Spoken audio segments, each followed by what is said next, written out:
Actually, fashion going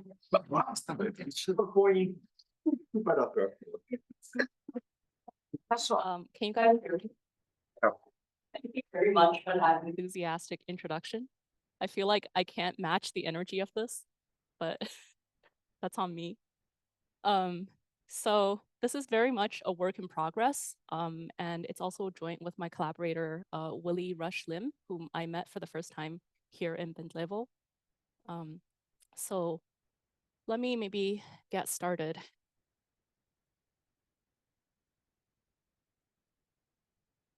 Do I go to the next slide?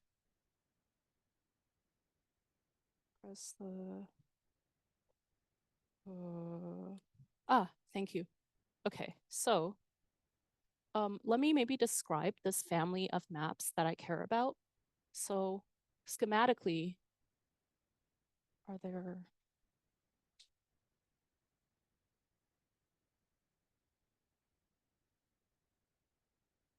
Okay. Let me maybe describe the family of maps that I care about. So schematically, I want to fix the degree D and also the degree at 0 and infinity, which are going to be the two super attracting fixed points. So at infinity, it's going to be a D infinity to 1 super attractor. At 0, it's going to be a D sub 0 to 1 super attractor. And then there's a free critical point, which I'm going to call 1. That gets mapped to the critical value C. And this is a D to 1 free critical point. So fixing these three values, and I'm going to look at the family of all such maps of this form. And the thing that I want to analyze is whether you can say something about the hyperbolic components in a family of maps of this form and whether they're accessible via external rays. So, for example, you can consider the set of cubic rational maps where 0 is of degree 2, infinity is also of degree 2. And the picture on the left is the parameter space of these maps. So the green are the hyperbolic components of infinity. The red are the hyperbolic components of 0, and the black regions are the bounded hyperbolic components. And if you see, there is this sort of like these peanut-shaped regions kind of along the boundary of what looks like, like a deformation of the unit circle. And also for this particular family, you have, if you do the inversion, the external is exactly the same as the internal, but this is not the case in general. The right side is like a zoomed in version of this branch on this left side of this parameter space, just to give you an idea of what it looks like. So things in general look kind of bad. And if you look at the bounded components, basically what I'm asking is the question of when you have external rays that witness, for instance, the cusp or the roots of these components. And I will try to give a partial characterization of when that happens. Any questions about this? Okay, so maybe let me give another example. You can consider degree 5 maps of where the degree of the super attractor 0 is 2, the degree of the super attractor outside is 4, for instance, and this just produces like this extra number of cusps of these components. And you can have like a zoomed in version of that, which is like the zoomed in portion here. And same question about when these bounded components are accessible. Okay. So the bounded hyperbolic components are the components where the free critical point isn't attracted to either 0 or infinity. And that's the question that I have. So to answer this, I'm going to talk about a combinatorial surgery, which is the Pilgrim-Tan blowup. And this is a surgery where you take a rational map on the sphere, and you take a set of mark points X, which consists of the post-critical set, and maybe some other marked points. And you also take an arc alpha that has endpoints in X, such that it satisfies the following conditions. On alpha, it's a homeomorphism, and the interior of alpha does not contain any other points in the set of mark points or the critical set. So under these assumptions, you can do a blow up of F to obtain a map G, where the map G has a higher degree than F, and G is going to be combinatorially equivalent in the sense of like it does not have a Thurston obstruction, and there is a map that has that same structure that is a rational map. So this is, maybe let me give an example. Oh, oops. Okay, so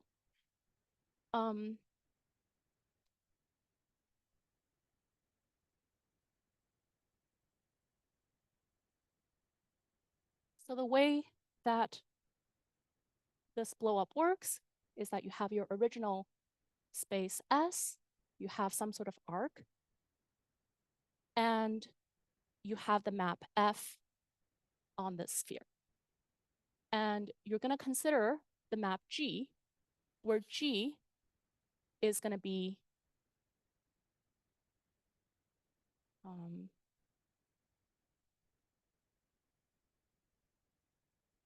maybe let me say it like this. So you're going to define the map G as follows. So you take this arc alpha, you cut along this arc alpha, and you glue in a disk. And you're going to define the map G to be equal to F outside of the disk. And on the interior of the disk, G is going to be the map n-fold cover of the sphere. One way to describe that is if you consider the disk itself and you consider it in the upper half plane model, where the arc alpha is going to be the real line after doing the cut. And you consider the map Z maps to Z to the 2n, and that's going to be a degree n cover of the entire sphere. So maybe let me draw something like this. So you basically look at the endpoints of alpha and you cover the entire sphere like that. Any questions about this? Yes. Is the map G continuous? You're going to prescribe it to be continuous on the boundary, right? So like the description outside of the arc is going to be F. And then on the inside of it, it's going to be given by Z goes to Z to the 2n. And you're going to define the boundary to be in the way that it's continuous. Yes. And then the only, all of the other points on this map, you don't introduce any other new degrees. The only increases in the degrees that you're going to have are going to be at the endpoints of this arc. And you can do a composition of these kinds of blowups to get whatever resulting map that you want. So in general, we're going to blow up this arc where, maybe let me go one by one. Sorry. So, okay. So to give an example of this kind of blow up, consider a quadratic map that's post-critically finite that is an immediate satellite component of the main cardioid. So for instance, consider the basilica. And we're going to do this blow up where we're going to take alpha to be the arc between 0 and the alpha fixed point. and this arc satisfies the blow up conditions, you're going to cut it, you're going to glue in a disk, and you're going to define the map on the inside to be z goes to z squared. So then the result, you're going to end up getting a degree 3 map. Actually, maybe let me just reuse this diagram, where infinity is going to be 2 to 1, 0 is going to be 2 to 1, and this free critical point is going to be 3 to 1. So this map is going to be in that first parameter space that I showed you. And in fact, oh, hold on. Yeah. This is the blow up of the basilica. So this is in the dynamical plane. The two components are colored based on where those points in those regions end up under the map of the blow up. So for instance, this red region, this is the immediate basin of the new fixed point at 0. This external green region, this is the immediate basin of infinity. And this black bounded component came from that component of the original critical point. So the way that you do this blow up, when you cut this and you glued in the disk, you can imagine that somewhere in this picture, you can draw the sort of disk as this, like this sector here, that traces out a bunch of rays and ends up at this point and this point, and it traces out those rays in the F2 component of 0. Any questions about this? Yes. G. So after you make this, you apply the map F somehow. So the map G is given by G is defined as F on the outside of the disk, and G is defined as this enfold cover on the inside of the disk. So yeah.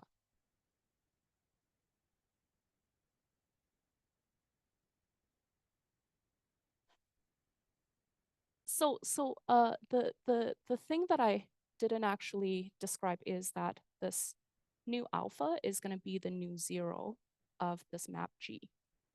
So the endpoint of the arc alpha is going to be the new 0. Yes, it's going to be in the interior of this component here.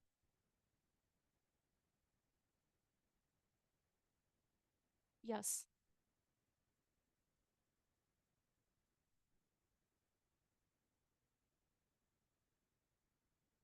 Yes. So the disk, you can imagine it. You have the internal rays, like tracing out to this point here, and then tracing out to the point here. Like you're basically gluing in like a sector of like angle 1/3 in the black region. Mapped to the other component and then coming back. So it's really not invariant. So if you just substitute this by a disk and put z squared, this is kind of invariant, no? Sorry, I don't really. Maybe I don't understand. Okay, don't worry, I'll think about it. Any other questions?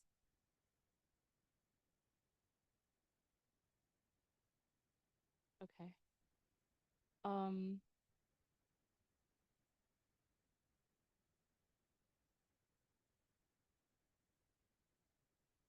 So under this blow up, you get something that's equivalent to a map in this family.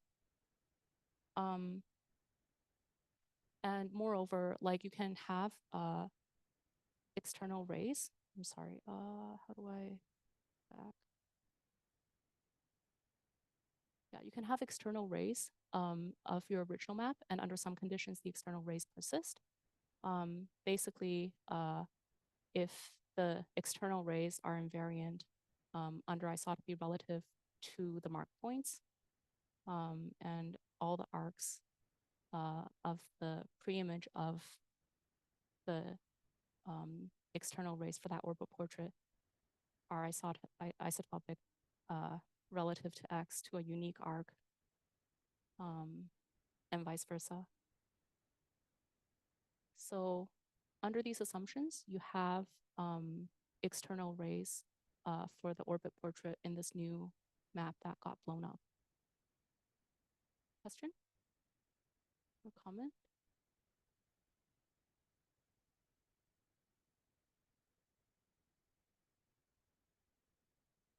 Okay.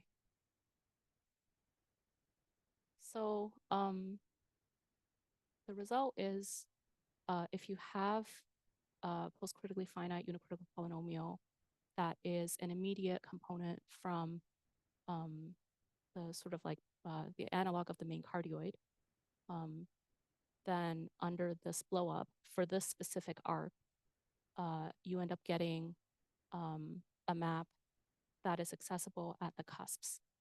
And this is accessible for both the superattracting, both the superattractors 0 and infinity of the new map.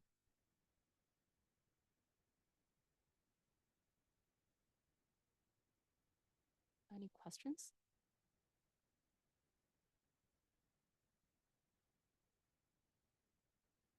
Oh yeah, on this picture, they would just be like these kind of like the peanutty regions on the sort of like main circle. So these components are the ones that are accessible. Any questions? Okay. So you can't do the you can't make the same argument for an arc that has some point in the critical orbit on it, but you can modify the Pilgrim-Tan blow up. I don't know why it's going backwards. Okay, never mind. I figured out how to get to the next slide. Sorry. You can modify the blow up procedure to allow when you have points on the interior of the arc that are in the critical orbit. So under the assumptions where you can take out the assumption that on the interior of the arc there's no point in a critical orbit, and you can do this blow up by just prescribing for each one of those points which side of the disk you'll define it to be on. And you basically have an arc where if you look at those points, let's say this one is xi and this is xj, you're going to embed a disk like this after you make the cut. So you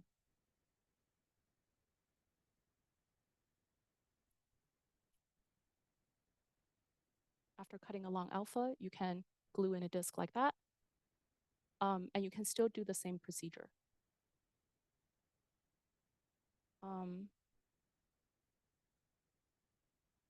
So here you kind of have to make the your conditions that the external rays for some family of external rays out lambda exists when F inverse of lambda is isotopic relative to X union alpha, like union the interior of alpha.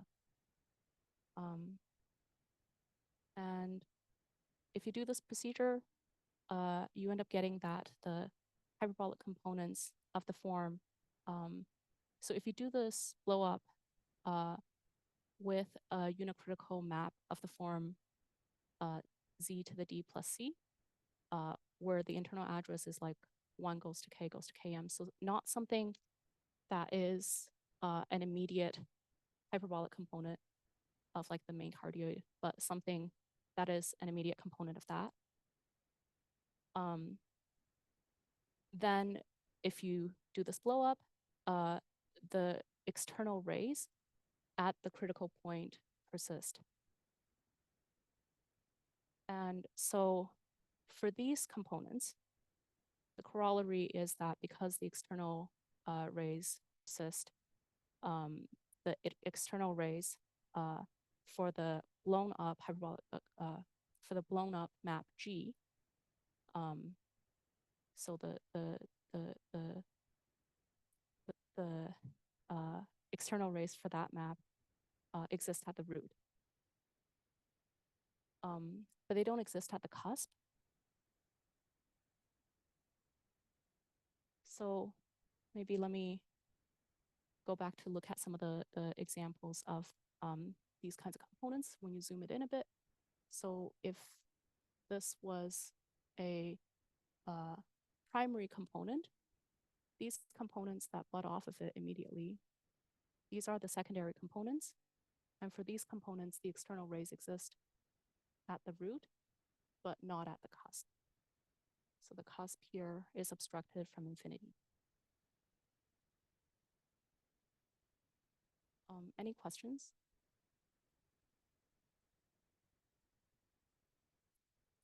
Okay, so you can also do this argument for the tertiary components. So if you consider the components that butt off the secondary component, like immediate satellites off the secondary components, then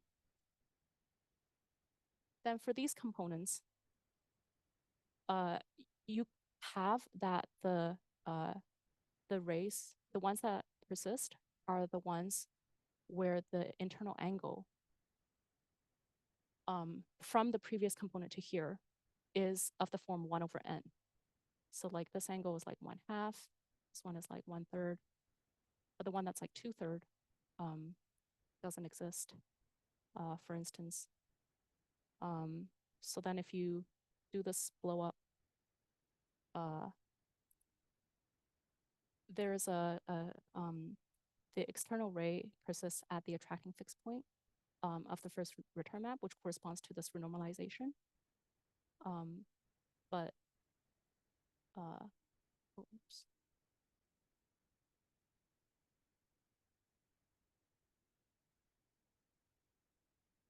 Yeah.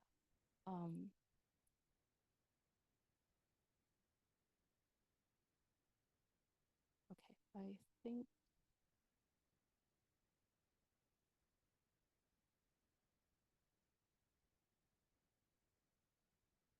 So the point is,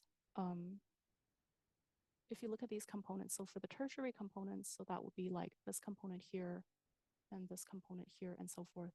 So only the ones where your rotation number from the previous component is of the form 1/n. So like this one is a component of the form 1/2, 1/3, and so forth.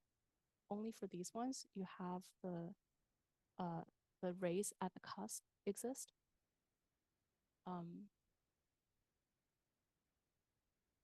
Oh, sorry, the ones should be like this. Yeah, so I think I'm gonna stop here.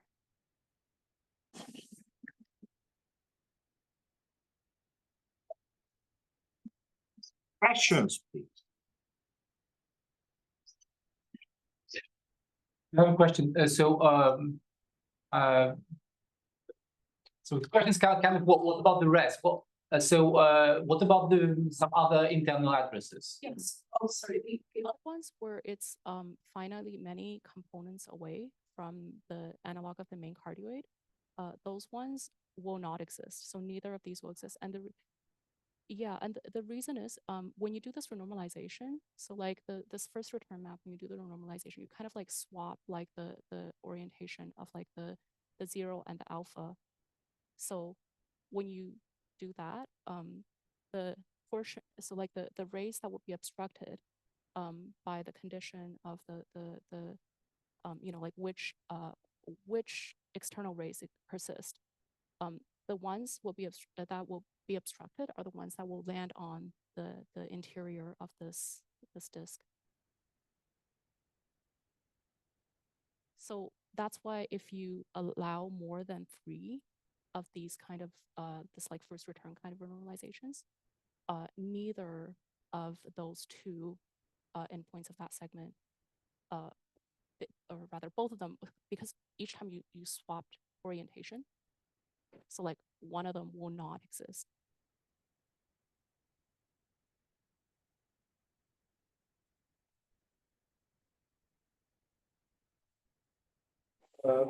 So since we have time, I'll try to repeat my question and I guess Nuria's as well about the construction. Could you please clarify, for instance, for the basilica, if you keep G equal to F outside the segment, but inside the segment you just glue the disk and do something, then your new map will preserve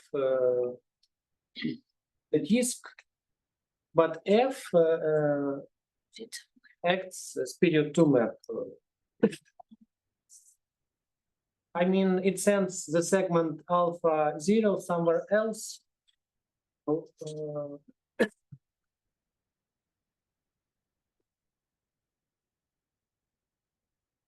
This way it discontinues the map G which you are obtaining. Sorry, I don't understand what you mean. Sorry, from what I understood, the disk is not going to be invariant because it's going to cover the whole sphere, right? Yeah, the disk is not very. So it's allowed to be map outside of itself. Imagine the disk. Sorry, I don't know where. Oh. So like if you imagine the disk being like this upper half region of the sphere, like under that map, you're gonna have like n copies of it. So like this sector, for instance, is gonna map to the entire upper half region of the disk. And then this next sector is gonna map to the bottom. And then the next one is gonna map to the top. So you have like an n-fold covering of the sphere.